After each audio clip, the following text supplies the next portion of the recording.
13절과 14절 말씀 보시겠습니다.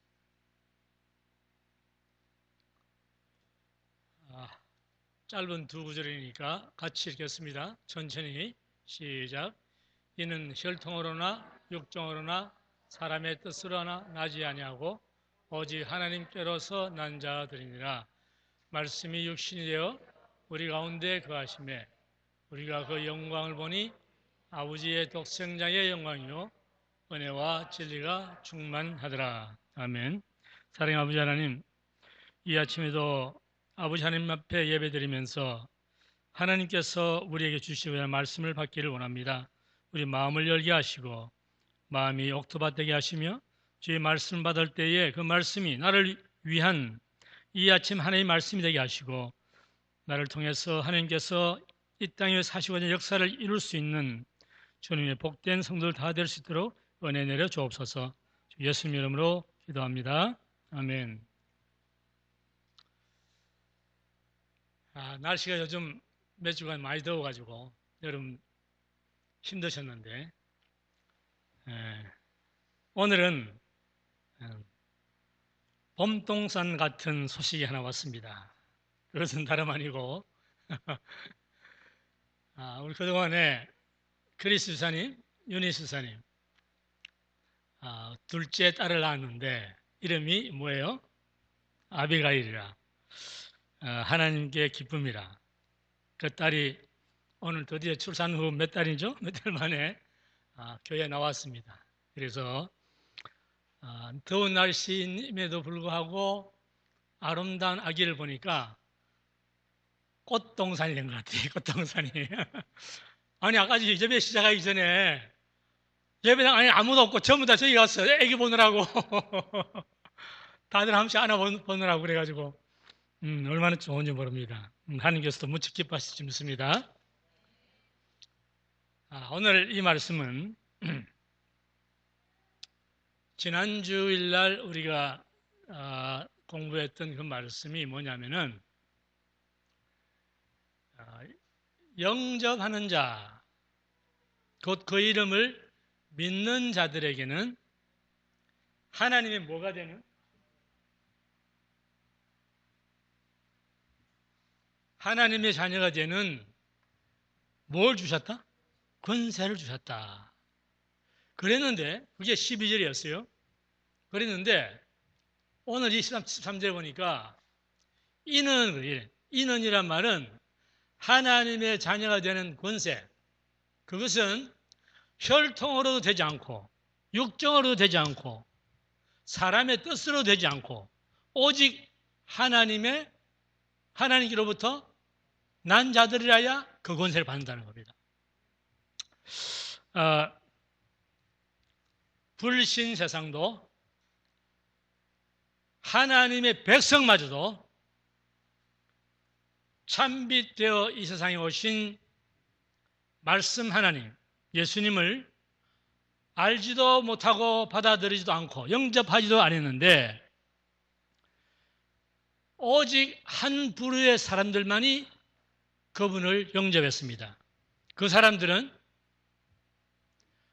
하나님께로서 난 자들로서 예수 그리스도를 영접하고 믿은 사람들, 이 사람들만이 하나님의 자녀가 되는 거예요.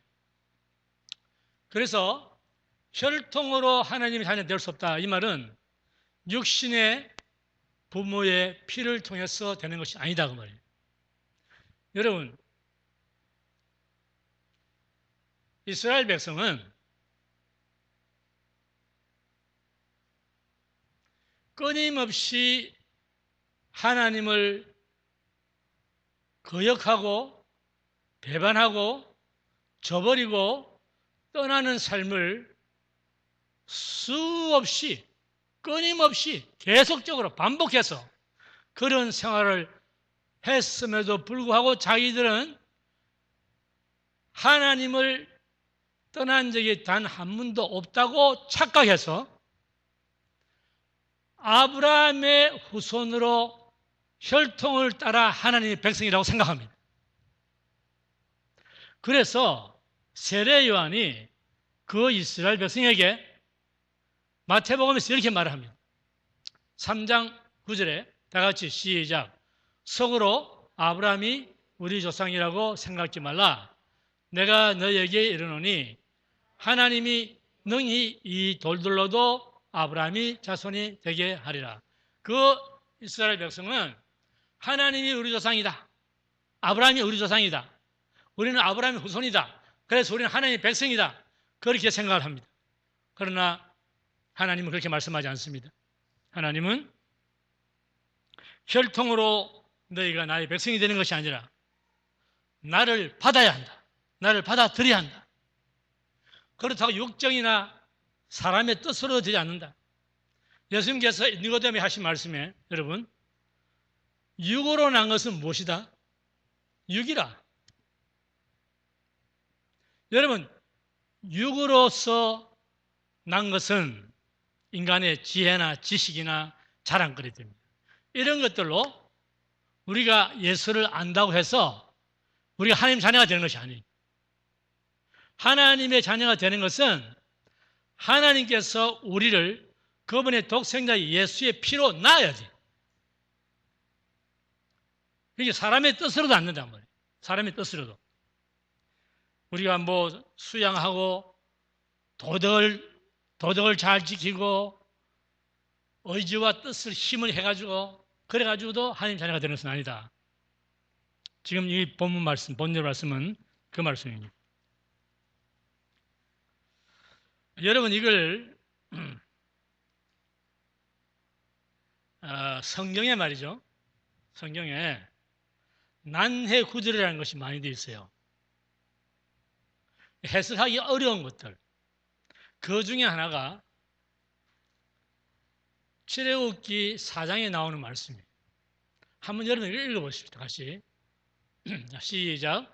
모세가 그 아내와 아들들을 나귀에 태우고 애굽으로 돌아가는데 하나님의 지팡이를 손에 잡았더라. 여기까지는 어려운 거 아무것도 없어요. 그 다음에 여호와께서 길의 숙소에서 모세를 만나 그를 죽이려 하시는지라. 여기 이것이 어려운 거예요.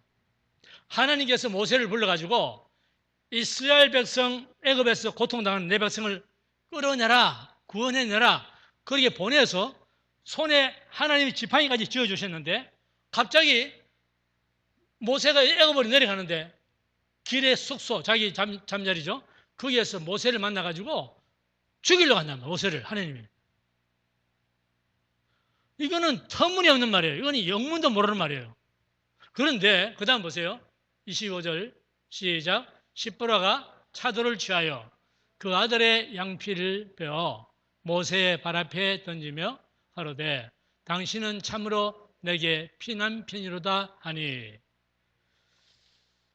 자, 하나님께서 갑자기 나타나셔가지고 아니 하나님의 명을 받들어서 자기 백성을 구원하려고 하는 그 모세에게 갑자기 나타나서 죽이려고 하시는 거예요. 그런데 십보라는 누구예요? 모세의 아내.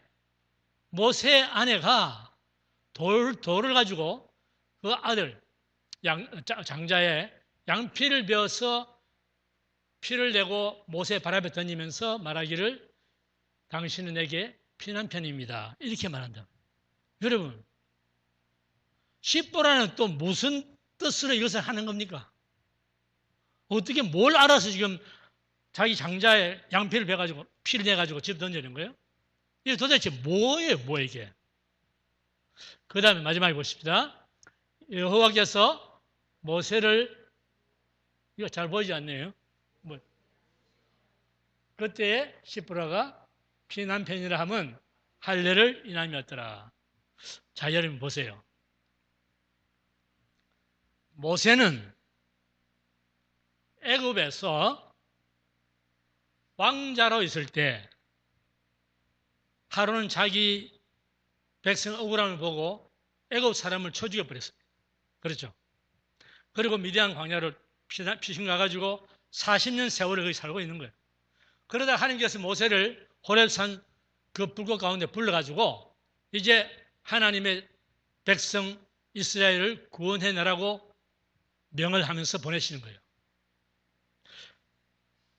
모세는 하나님의 명을 받들어서 애굽으로 내려가는데 그 가던 도중에 밤이 됐는지 모르겠습니다만 어쨌든 간에 그때에 하나님께서 숙소에 나타나셔가지고 그를 죽이려고 하셨다. 왜 그랬을까? 모세가 죄를 지은 것도 아닌데 왜 그러실까? 그런데 이것을 본 아내 시보라가 아들의 양피를 베어가지고 피를 흘리면서 그걸 모세 앞에 던졌다. 그랬을 때 하나님께서 모세를 놓으셨다. 이런 겁니다. 자, 이것이 도무지 이해가 안 되는 난해 구절이에요, 이게. 제가 이것을 해석하는 것이 저도 정통인지 아닌지 그건 저도 몰라요. 그런데 이것이 오늘 하나님의 자녀가 되는 것과 관련이 있습니다. 여러분, 우리 모든 인생은 죄를 범했기 때문에 하나님의 영광에 이를 수가 없어요. 우리가 하나님의 영광에 이를 수 있는 길은 오직 범죄한 그 영혼은 죽으리라. 우리는 범죄했기 때문에 다 죽어야 돼. 하나님께 갈 수가 없어. 영광에 이를 수가 없어. 그런데 피가 흘러지지 않으면 죄 사함이 없느니라. 피 흘림을 통해서 우리가 죄 사함을 받는 거예요. 십보라가 아들의 양피를 베어서 피를 내고 던진 것은 모세가 미디안 땅 40년 동안에 사람을 죽인 살인자인데 그가 40년 동안에 거기 자기의 범죄한 사실을 후회도 했고 뉘우치기도 했고 한탄도 했고 했을 겁니다. 그런데 성경 어디에도 사도 바울은 역시 살인자였지만은 그는 하나님 앞에 나는 죄인 중에 괴수요. 나는 모든 사도들 중에서 가장 뭐라고 그래? 팔삭둥이. 팔삭둥이에요. 이렇게 하면서 자신의 죄를 하나님 앞에 고백을 합니다. 그런데 모세는 그러한 끔찍한 죄를 짓고서도 성경 어디에도 그 죄를 고백한 적이 없어요. 그래서 하나님께서 그분의 뜻을 이루는 이스라엘 백성을 구원하는 그 일을 명하실 때 그냥 보낼 수는 없는 거예요. 그래서 피 흘림이 없은즉 죄 사함이 없기 때문에 모세는 하나님께서 십보라를 통해서 피를 흘리고 그 피를 통해서 하나님께서 사죄하시는 그 일을 여기서 하나님께서 하시는 거예요. 그래서 양심에 가책이 없이 그 피를 통해서 죄사함 받고 그 일을 진행하러 나가는 겁니다. 제가 해석하는 것은 그런 거예요. 왜 제가 이 말씀을 드리냐면은 여러분 우리가 하나님의 자녀들로서 또 때로는 하나님께서 우리에게 특별한 사명도 주시고 이 세상에서 여러 가지 우리에게 소명을 주십니다. 그런데 여러분 우리는 예수 그리스도를 구주로 영접했기 때문에 우리가 죄가 없는 게 아니에요.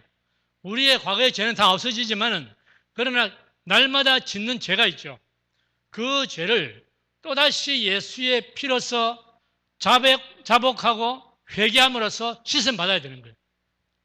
그래서 저 사건이 그렇게 된 것이 아닌가 저희가 그렇게 생각을 합니다. 오늘 이 본문 말씀에 육정으로도 혈통으로도 사람의 뜻으로도 하나님 자녀가 되는 것이 아니라 오직 누구를 영접하고 믿어야 한다? 예수를 믿고 영접해야 된다. 예수를 믿는다는 것은 예수께서 우리 죄를 위해서 십자가에 피 흘려 죽으신 그 십자가의 사건을 믿으라고 말이에요. 여러분 하나님의 자녀가 되는 것은 오직 예수 그리스도를 믿음으로 이루어지는 진리입니다. 그런데 여러분 이 온 세상에서 우리가 예수님을 구주로 믿어 구원받아 하나님의 자녀가 되는 이 은혜보다 더 큰 은혜가 어디 있어요? 이건 돈으로 살 수 없잖아요. 이것은 그 무엇으로도 되지 않잖아요. 그것은 오직 하나님 선물이잖아요. 이 선물을 받은 우리는 하나님의 선물은 가치 없는 것이 없습니다. 하나님의 선물은 모두가 소중하고 귀중한 것들이에요. 그것을 받은 우리가 이 하나님의 선물을 귀중하게 생각한다면 우리가 하나님 앞에 살아가는 삶의 모습이 조금은 달라져야 되는 것입니다. 14절 시작. 말씀이 육신이 되어 우리 가운데 거하심에. 그거까지만 읽으세요.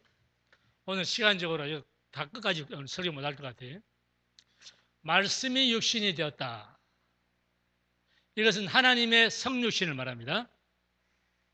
여러분, 하나님의 성육신은 전능하신 하나님이 사람이 되어서 사람과 함께 사시러 오신 것이 성육신이에요. 여러분, 초대교회 때도 그렇고 지금도 여전히 그런 교회들이 있습니다. 어떤 교회들이냐? 예수님이 하나님이신 그분이 인간이 되어서 이 땅에 오신 것을 믿지 않아요. 그래서 가현설이라고 합니다. 영지주의자들이 가현설을 주장해요. 여호와 정의도 마찬가지고 오늘날 가현설이라고 하는 것은 하나님은 거룩하신 분이기 때문에 더러운 육체 속에 들어올 수 없다는 거예요. 그래서 예수님이 하나님이신 그분이 인간이 되신 것은 잠깐 인간의 탈을 쓴 것이지 그게 사실이 아니라는 겁니다. 그래서 예수님이 십자가에 죽으시고 부활하신 것은 전부 다 가짜다. 그게 가현설이에요. 이것을 영지주의자들은 성육신을 오해하고 있습니다. 그런데 여러분, 예수님은 천지 만물의 창조주이신 그분이 우리와 함께 사람이 되었어요. 우리의 배고픔, 우리의 슬픔, 우리의 고통, 눈물 그분이 함께 겪으시고 참 인간이 되신 분이에요. 여러분, 요한일서에 보면은 예수께서 육체로 오신 것을 부인하는 자마다 뭐다? 적그리스도다. 적그리스도. 그런데 예수님은 우리와 똑같은 사람인데 한 가지 다른 게 있어요. 한 가지 다른 거. 모든 것은 똑같은데 한 가지 다른 게 있습니다. 그것은 그분에게는 죄가 없어요. 히브리서 4장 15절 한번 보십시다. 시작. 우리에게 있는 대제사장은 우리의 연약함을 체울하지 아니하는 자가 아니요 모든 일에 우리와 한결같이 시험을 받은 자로되 죄는 없으시니라. 아멘. 그분은 거룩하신 하나님이기 때문에 죄가 없습니다. 여러분, 육신이 되신 그 하나님 예수는 완전한 하나님이요 완전한 사람이에요. 그분은 완전한 신생을 입고 완전한 인생을 입었어요. 그래서 그분은 신인양성을 가지신 분입니다. 그래서 그분은 하나님이시기 때문에 우리의 죄를 사할 수 있고 인간이시기 때문에 우리 죄를 위해 죽으시는 거예요. 그렇지 않으면 우리에게 구원이 없습니다. 말씀이 육신이 되어, 다시 말해서 말씀 하나님이 성육신에서 우리 가운데 뭐 했어요? 우리 본문 다시 보세요. 우리 가운데 어떻게 하셨어요? 거하심에. 누가? 예수께서. 여러분들 이 거하심에라는 이 말은 원어로 보면은 He made His dwelling among us. He made His tabernacle among us. 우리 가운데 장막을 치셨다는 뜻입니다. 자, 보세요, 여러분. 성육신하신 하나님이 우리 가운데 거하신 것은 우리와 함께 사시기 위해서 장막을 치셨다는 겁니다. 자, 그런데 여러분 보세요. 출애굽기 29장에 보면 이런 말씀이 있어요. 다 같이 시작. 내가 이스라엘 자손 중에 거하여 그들의 하나님이 되리니 그들은 내가 그들의 하나님 여호와로서 그들 중에 거하려고 그들을 애굽 땅에서 인도하여 낸 줄을 알리라. 나는 그들의 하나님 여호와니라. 여호와 하나님이 이스라엘 백성을 애굽에서 건져내서 뭐 하시려고? 그들과 함께 뭐 하시려고? 그들 중에 거하시려고 이게 장막을 치신다는 말이에요. 장막을 치신다는 말이에요. 이스라엘 백성 중에 거하시는 하나님은 말씀이 육신이 되신 그리스도 안에서 이 말씀을 성취하시는 거예요. 장막을 치시는 거예요. 자, 오늘 제가 이 날씨도 덥고 긴 말씀은 안 드립니다. 그때 잘라버린 이유도 여기에 있어요. 하나님께서 우리와 함께 거하시기 위해서 우리 가운데 장막을 치셨다고 그러는데 장막이 뭐냐고요? 태버네칼이 뭐냐? 이것을 그냥 넘어가면 안 됩니다, 여러분. 하나님이 더럽고 추한 인간이 되신 마치 죄인처럼 취급받으시는 그러한 사람이 되어서 우리 가운데 장막을 치셨는데 왜 그분은 장막을 치시는가? 장막이 뭐냐? 이스라엘 백성이 40년 광야 생활할 때 이곳저곳을 옮겨 다닙니다. 그런데 그들은 한 곳에 정착하여 머무르기 위해서 집을 짓는 게 아니에요. 뭘 쳤어요? 그렇죠. 텐트를 쳤어요. 맞습니다. They pitched tent. 회막을 쳤어요. 장막을 쳤습니다. 성막을 쳤습니다. 그것은 그들이 찾아가야 할 목적지가 있었기 때문입니다. 그 목적지가 어디였어요? 무슨 땅이었어요? 가나안 땅이에요. 거기까지는 그들은 텐트 생활, 장막 생활만 하고 있는 겁니다. 예수님께서 이 땅에 오셔서 그분은 우리 가운데 장막을 치실 때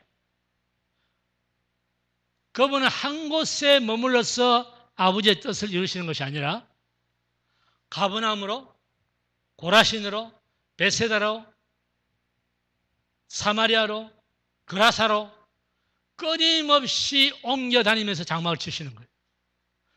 모든 인생이 그분의 장막 안에 들어오라고 그러시는 겁니다. 장막이 이스라엘 백성이 광야에서 임시로 사용한 것처럼 우리는 이 광야 생활 속에서 우리가 여기가 본향이 아니고 우리는 이 땅에 나그네요, 순례자인 것을 깨닫게 하시려고 주님은 우리에게 장막으로 보여주시는 거예요. 우리에게는 이 땅보다 더 나은 본향이 있습니다. 어디예요? 다 같이 시작. 천국. 그것이 우리의 본향이에요. 우리는 이곳에 여전히 나그네와 순례자로 살아갑니다. 여러분 베드로가 베드로전서 2장인가요? 한번 있습니까? 없네. 베드로전서 2장 11절에 이렇게 말했습니다. 사랑하는 자들아, 내가 나그네와 행인 같은 너희에게 권하노니 영혼을 거스려 싸우는 육체의 정욕을 제어하라. 여러분, 우리 이 땅에 사는 하나님의 자녀인 여러분과 저는 물론 우리가 육신을 입고 이 땅에 살고 있지만은 그러나 우리의 삶은 이 땅에 영원토록 고착되어 살려고 하는 것이 우리의 삶이 아니에요. 우리는 이 땅에 잠시 온 순례객이요 나그네입니다. 그 영어로는 이것을 여러분 표현하기를 베드로가 You are strangers and pilgrims in the world. 이 세상에서 우리는 나그네요 순례자다. 그것을 우리에게 깨닫게 하시려고 예수님께서는 그분도 이 땅에 오셔서 인간의 몸으로서 여러 곳을 다니면서 하나님의 메시지를 전하시는 겁니다. 장막은 두 번째로 초라하고 돌풍이 없습니다. 온 우주의 대왕, 만왕의 왕이신 하나님 아들 예수를 세상은 한낱 헤롯 왕보다도 로마 황제보다도 아니 일개 평민보다도 못한 그러한 짐승이 거처하는 말구유로 대우했습니다. 이것은 하나님의 아들 예수를 세상이 비천한 종으로 취급했다는 뜻입니다. 선지자 이사야는 그래서 예수님께서 이 땅에 오셨을 때 그분의 모습이 어땠던가를 예언적으로 예수님 오시기 700년 전에 예언한 것이 이사야서 53장 2절에 있습니다. 다 같이 시작. 그는 주 앞에서 자라나기를 연한 순 같고 마른 땅에서 나온 줄기 같아서 온 모양도 없고 풍채도 없고 무슨 즉 우리의 보기에 흠모할 만한 아름다운 것이 없도다. 여러분 세계적으로 유명한 화가들이 예수의 초상화를 그려놨는데 전부 다 가짜예요. 예수를 본 사람 누구예요? 자기 상상으로 그린 거예요. 그런데 이사야가 예언한 이 예언이 정통입니다. 예수님은 인간이 흠모할 만한 아름다운 것이 아무도 없어요. 풍채도 모양도 고운 것도 아무것도 없어. 여러분은 얼마나 미남미녀들입니까? 선남선녀들입니까? 근데 예수님은 그렇지 않았어요. 예수님이 얼마나 여러분 못생겼냐면은 유대인들이 그 당시에 예수님 보고 당신은 나이가 50도 안 됐는데 33세 된 예수님 보고 나이가 50도 안 됐는데 어떻게 아브라함 아니야? 이렇게 물어보라고요. 예수님은 그렇게 예, 주남입니까? 자, 그런데 여러분 중요한 것은 그게 아닙니다. 사람들로부터 예수님은 귀신 들린 자요, 사마리아인이요, 술주정뱅이요, 세리와 죄인의 칭후로 조롱받는 모욕당하시는 그러한 주님. 그 주님은 말구유에 비천한 탄생 정도가 아니라 공생의 성부 하나님의 사역을 이루시기 위해서 세례와 성령을 받을 때 이 지구상에서 가장 낮은 곳, 바다보다도 1300피트가 더 낮은 곳, 사해 강줄기에서 그분은 세례를 받습니다. 이것은 무엇인가? 왜 예수님은 요단강 높은 곳에서 갈릴리 바다에서 세례를 받으셔야 되고 다 받을 수가 있는데 하필은 그곳에까지 가시는가? 그것은 예수님은 모든 인생은 이 땅에 살기 위해서 태어나지만은 그분은 죽기 위해서 태어나셨다는 거예요. 우리의 죄를 위해서 죽기 위해서 태어나셨다는 거예요. 그분은 죽음의 바다 사해 강줄기 속에서 거기에서 우리의 죄를 다 씻기 위해서 그분은 그곳에 내려가서 세례와 성령을 받습니다. 무사람들로부터 멸시 천대받고 짐승 취급받으며 탄생하신 하나님의 아들은 죽음의 바다 사해에서 유리방황하며 죽음의 길로 수없이 찾아 들어가는 인생들을 살리시기 위해서 그분은 비천하고 초라하고 볼품없는 모습으로 오셨지만은 그러한 비천한 죄인들과 함께 이 땅에 장막을 치면서 그들을 구원하시던 것입니다. 여기까지가 사도 바울이 빌립보서 2장 6절 7절에 있는 말씀을 제가 설명해 드립니다. 다시 한번 본문을 빌립보서를 봅니다. 시작. 그는 근본 하나님의 본체시나 하나님과 동등됨을 취할 것으로 여기지 아니하시고 오히려 자기를 비어 종의 형체를 가져 사람들과 같이 되었고 하나이신 그분이 사람이 되었고 종이 됐다고 말이에요. 비천한 자가 됐다고 말이에요.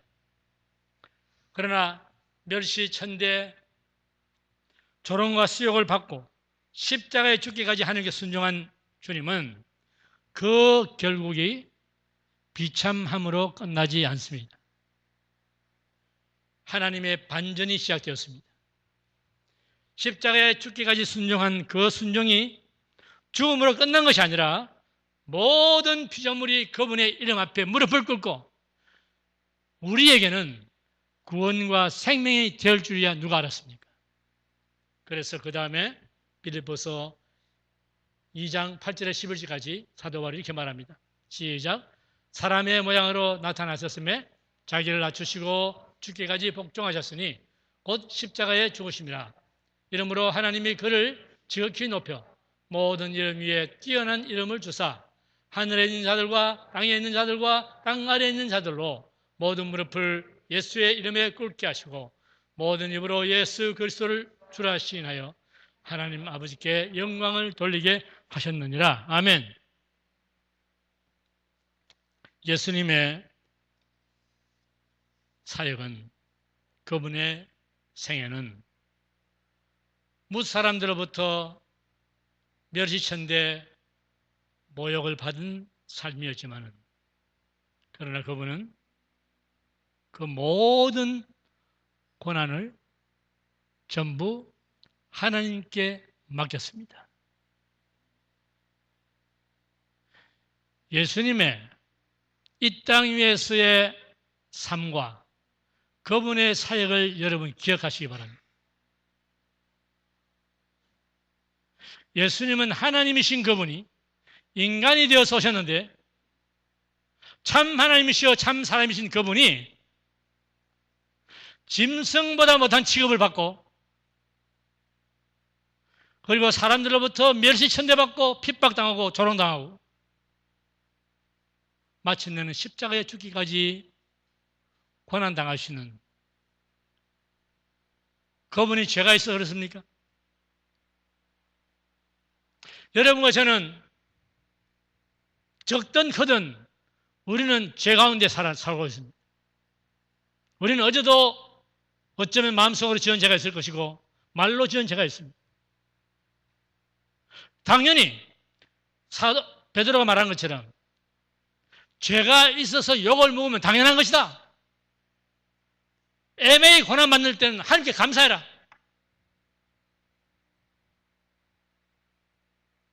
여러분, 우리가 인생을 살아가면서 그리스도인이라고 어려움을 만나지 않습니까? 힘든 일을 만나지 않나요? 사람들로부터 애매한 말을 듣지 않습니까? 그런데도 불구하고 우리가 그리스도를 닮아가는 그리스도인들이라면 우리는 그 가운데서도 감사와 찬양이 있어야 됩니다. 하나님께 기도로 맡겨야 됩니다. 그럴 때 하나님께서, 성령 하나님께서 가까이 오신다. 야고보서 이렇게 말하고 있습니다. 말씀을 끝내면서 한 가지 성경에 나오는 말씀을 여러분께 전해드리고 말씀 마칩니다.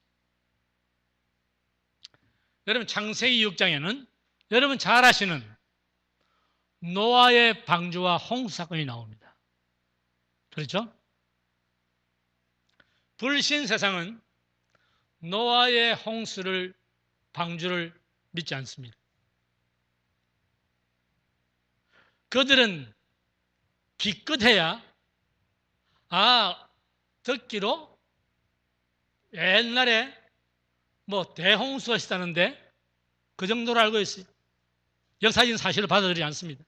그런데 하나님의 백성인 우리 그리스도인들 가운데도 노아의 방주와 홍수를 전설로 아는 사람이 있고 신화로 아는 사람이 있고 잘 받아들인다고 해야 중동 어느 한 지역에서 일어난 사건이다, 그렇게 생각합니다.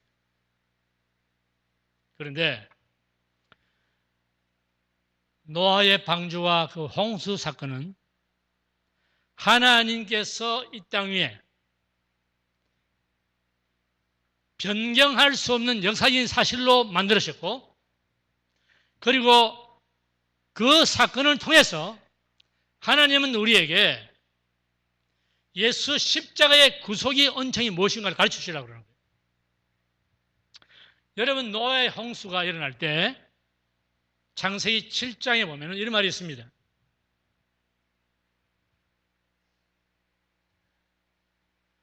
땅의 깊음이, 땅의 깊음, 큰 깊음의 샘들이 터졌고 하늘의 창이 열렸다, 그렇게 기록되어 있습니다. 여러분, 큰 기쁨이 터졌다고 하는 것은 하나님께서 창세기 1장에서 첫날 빛을 만드시고 둘째 날 궁창을 만드시면서 하늘 궁창 아래의 물과 궁창 위의 물을 나누셨다고 되어 있어요. 둘째 날입니다.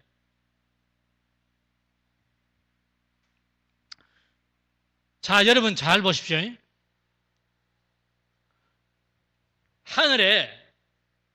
하늘 밑으로는 바다와 강과 물들이 많이 있습니다.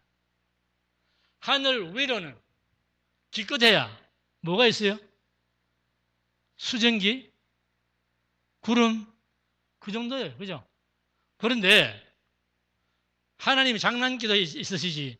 아니, 10만 배 이상 되는 땅의 물, 바다, 강들, 그리고 위에 조금 10만 분의 1밖에 안 되는 그런 구름, 그걸 나눠요?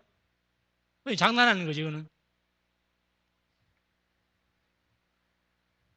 땅의 기품이라고 하는 것은 노아의 홍수가 시작될 때 하나님께서 하늘에 the floodgate of heaven, 하늘에 있는 홍수 문을 다 열어버린 거예요. 땅 속에서, 깊음 속에서 2011년 3월 11일인가요? 일본 센다이 쓰나미를 기억하십니까? 여러분, 불과 8.0, 8.3인가밖에 안 되는 그 지진 쓰나미가 덮치니까 온 마을이 쑥대밭이 되어버려요. 땅속 깊은 곳에 하나님께서 물을 터뜨리시니까 땅속에서 나오는 그 물과 바다와 강과 이것이 믹스되면서 하늘에서 쏟아 내려오는 그 하늘의 물과 어울려서 온 지구를 다 덮어버리는 거예요. 여러분, 우리는 꿈 같은 생각을 하고 있으면 안 됩니다. 그 신화 같은 생각을 하고 있으면 안 돼요. 이 노아의 홍수라고 하는 것은 하나님께서 이 땅에 모든 인생이 폐괴하고 강포하고, 다시 말해서 온 있는 인류가 다 죄로 말미암아 범벅이 되어버린 거예요. 이 죄인들을 심판하기 위해서 보낸 것이 노아의 홍수입니다. 그래서 여러분, 인도네시아, 말레이시아 언젠가요? 거기서 쓰나미 올 때 그 쓰나미가 저쪽 남미 칠레까지 가는가 막 걱정들 하고 막 그랬잖아요. 여러분, 지구상에 지진 한번 터지고 화산 폭발함을 하고 쓰나미 한번 몰려오면은 태평양 저 한국 인도 쪽에서, 일본 쪽에서 미국까지도 밀려오는 그 엄청난 쓰나미, 단 한 번의 지진으로 그런 일이 생기는데 하나님께서 모든 땅속에 있는 지하수를 다 터뜨려버리고 하늘에서 홍수를 다 쏟아버려버리는 이 지구는 여러분, 그 중동 지역 정도가 아니라 온 세상이 다 덮어버리는 거예요. 그런데 여기에서 우리가 깨달아야 할 것이 뭐냐? 그 수많은 생물들이 자취도 없이 사라져 죽어간 그 때에 하나님께서는 그 가운데서도 하나님을 앙망하고 하나님을 사랑하는 사람을 살려놓습니다. 그 사람들은 어디에서 살았습니까? 어디에 들어갔기 때문에 살았나요? 방주 안에 들어갔습니다. 방주는 여러분 나무입니다. 나무로 만들었어요. 안팎으로 코페를 칠했어요. 역청을 칠했어요. 예수님은 이 땅에 오셔서 우리에게 방주가 되십니다. 그분의 방주 안에는 그분의 피가 있어요.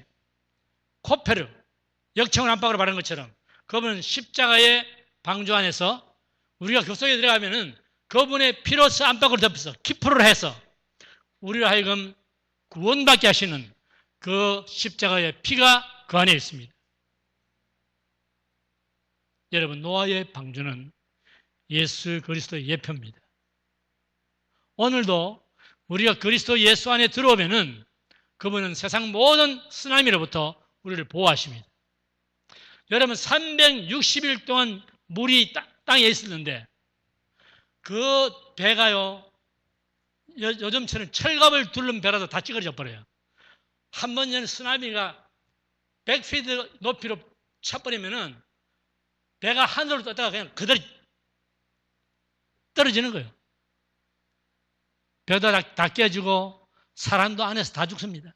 그런데 노아의 참방주 되시는 예수 그리스도, 우리에게 오셔서 장막을 치시고 우리에게 방주가 되시는 그 예수 그리스도 안에 들어가면은 이 세상에 어떤 쓰나미든지, 그것이 경제의 쓰나미, 그것이 질병의 쓰나미, 그것이 고통의 쓰나미, 슬픔의 쓰나미, 어떤 쓰나미가 우리 닥쳐와도 예수 그리스도 참방주 되시는 그분 안에서는 모든 것이 생명을 얻고 구원을 얻는 줄로 믿습니다.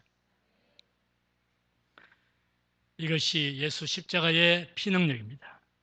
이것이 예수 키프로 구속의 은총입니다. 오늘 여러분, 우리의 삶 가운데 쓰나미를 만났으니까 그것이 어떠한 쓰나미든지 여러분 그 쓰나미를 만났다면 그리스도 예수 안으로 찾아오세요. 종교, 교리, 교훈 그런 종교 말고 생명 되시는 그리스도, 그분 안에 찾아 들어오는 자에게는 인생의 어떤 쓰나미도 그분이 지켜주시고 그리고 우리에게 구원을 주실 줄 믿습니다. 기도하겠습니다. 사랑의 아버지 하나님, 이 아침에도 주의 이름을 부르며 주님 앞에 나와서 예배하며 주의 말씀을 받은 사랑하는 주의 자녀들, 세상이 얼마나 험악하고 참 하나님의 자녀들을 조롱하고 핍박하고 괴롭히고 때로는 우리를 이 인생 쓰나미 속에서 휩쓸어 가려고 하는 그러한 세력들이 이 땅에 가득 차 있지만은 그 가운데서도 우리는 여전히 감사하는 것은 우리에게는 우리의 참 방주 되시고 참 장막 되시는 예수 그리스도께서 우리의 주님이시고 우리의 구주시고 우리를 살리시는 구속의 주님이기 때문에 우리는 감사와 찬양은 끊이지 않습니다. 사랑하는 주님의 성도들, 이 아침 받은 말씀으로 다시 한번 자신을 깊이 생각하게 하시고 우리가 어떠한 사람이 되어서 하나님을 기쁘시게 드릴지 생각하게 하옵소서. 예수 그리스도로 말미암아 생명을 얻고 예수 그리스도 말미암아 하나님께 주시는 천국의 선물을 받게 되었으니 이보다 더 큰 은혜는 없습니다. 아버지 하나님, 이러한 감사한 마음으로 한 주간도 승리하며 살 수 있도록 주의 백성에게 은혜 내려 주옵소서. 주 예수님 이름으로 기도합나이다. 아멘.